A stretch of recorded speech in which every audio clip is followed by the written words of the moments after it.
Jacques a été piégé et envoyé en prison. Il veut s'évader, mais un milliardaire pervers le prend pour cible avec un fusil de précision. Heureusement, après un coup de feu, il n'a qu'une légère égratignure au bras. Il parvient finalement à s'évader de prison sain et sauf. Mais maintenant Jacques n'a nulle part où aller. Il se rend donc chez un prêtre qu'il connaît en prison et frappe à sa porte. Il est le seul à savoir que Jacques est innocent. Il l'accueille donc chez lui. À son réveil, Jacques ne pense même plus à ses blessures. Sa seule pensée maintenant est la vengeance. Et sa première cible est l'avocat qui l'a fait emprisonner. Habitué à commettre tant de méfaits, l'avocat est très prudent. Il se rend vite compte qu'il est suivi. Et lorsqu'il voit le visage de son poursuivant, il est tellement effrayé qu'il en perd le contrôle. Jacques n'hésite pas et le frappe violemment. Pour savoir pourquoi il l'a piégé, l'avocat dit qu'il agissait sur ordre de ses supérieurs. Mais s'il révèle un nom, il mourra cruellement. Voyant qu'il refuse de parler, Jacques fouille sa mallette et en sort un dossier rouge. Dedans se trouve la photo d'une femme, ainsi que ses itinéraires habituels. Jacques comprend immédiatement. Ils ont une nouvelle victime à piéger. Voyant que tout est découvert, l'avocat se confesse. Il collecte des informations sur la femme, pour en faire le bouc émissaire du milliardaire. C'est exactement ce qui est arrivé à Jacques. À l'époque, il avait simplement trouvé un téléphone sur le bord de la route, et l'avait remis dans une cabine selon les instructions du propriétaire. Il a été faussement accusé de viol et de meurtre. Et maintenant ils refont la même chose. L'avocat et son équipe suivent la femme 24h24. Ils collectent tout chez elle, même les fluides dans la poubelle, pour fabriquer de fausses preuves contre elle, afin que le milliardaire puisse l'envoyer en prison à sa place. En entendant cela, Jacques comprend enfin comment il a été piégé, pour ne pas que la femme devienne innocemment coupable. Jacques décide de saboter leur plan, et en même temps, il doit remonter jusqu'au chef de l'organisation, pour éradiquer la source de ce mal à la racine.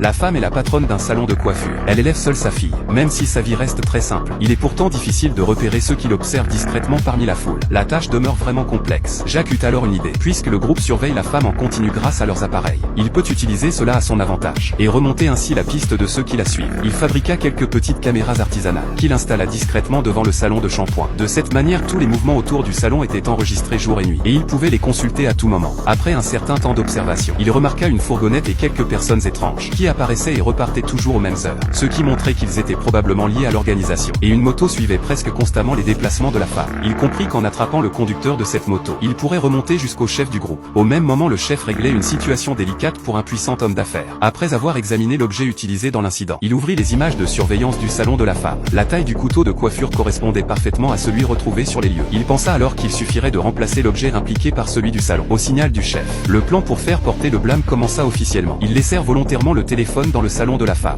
faisant semblant d'être le propriétaire pour qu'elle aide à le restituer. Lorsque Jacques arriva au salon de coiffure, il constata qu'il ne restait plus que sa fille. La femme était justement sortie un peu plus tôt. Elle était encore arrivée trop tard. Elle suivit les indications de la personne, et se dirigea directement vers la maison de l'homme d'affaires. Une fois arrivée à destination, une personne se présentant comme le propriétaire la remercia. La femme esquissa un léger sourire en pensant que le plan avait enfin réussi. Mais à l'instant suivant,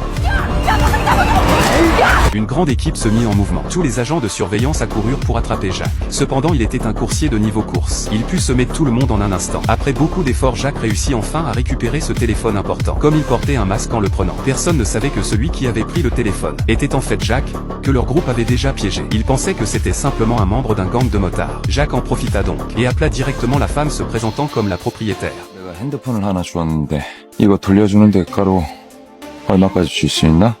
뭐라고 이 새끼야? 사기 싫으면 나도 딴 데 팔지 뭐. 여보세요? 아 잠깐만. 얼마면 되는데? 큰 걸로 한 장. 알아서 준비해. 지금 당장.